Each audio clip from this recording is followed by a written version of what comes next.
CBS 46 News has confirmed that this is the victim of today's chaotic shooting at a Midtown apartment complex. Neighbors woken up by gunfire that killed Courtney Cox. That shooting happened at the Atlantic House apartment complex, and police say when they showed up, a man on a balcony began shooting at officers. We have learned that man's name is Jarvis Jarrett. He died at the scene. CBS 46's Savannah Louie live in Midtown. In Savannah, you've been talking with neighbors who are still very much impacted by this shooting.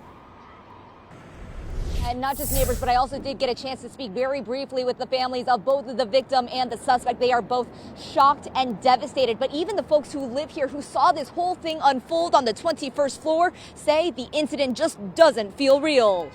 Terrifying for me because then I'm sitting in my bathroom it's one thing to do self-defense if it comes quickly, but when you're sitting there and at any moment there could be someone that climbs in and you have to deal with that, it was harrowing. A shooting scene on a balcony sending an Atlantic House resident into hiding. He let off multiple rounds into the building, and that's when I called the police. The resident, who didn't want his face on camera, says he witnessed a shooting just 3 floors below his apartment. And I still didn't really believe. I've been around guns my whole life, and I don't know if the panes are very thick in this building or if noise traveled weird, but it didn't really sound like a gunshot.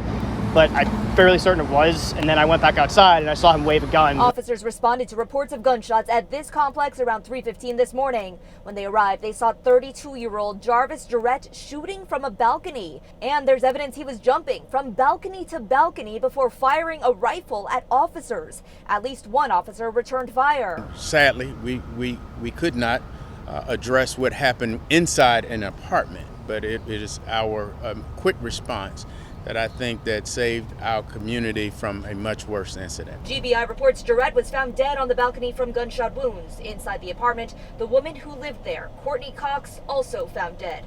Police say the two had some sort of relationship. It's not clear if Jarrett was killed by an officer. Hit a number of other units and even a water pipe in the building, causing flooding to units under the 21st floor and McCrae's Tavern, which is underneath the building. Now, coming up at 6 o'clock, we're going to actually be speaking with a woman who says a bullet went into her unit. We'll have her story coming up again at 6 o'clock. But for now, reporting live from Midtown, Savannah Louie, CBS 46 News. All right, Savannah, thank you for that.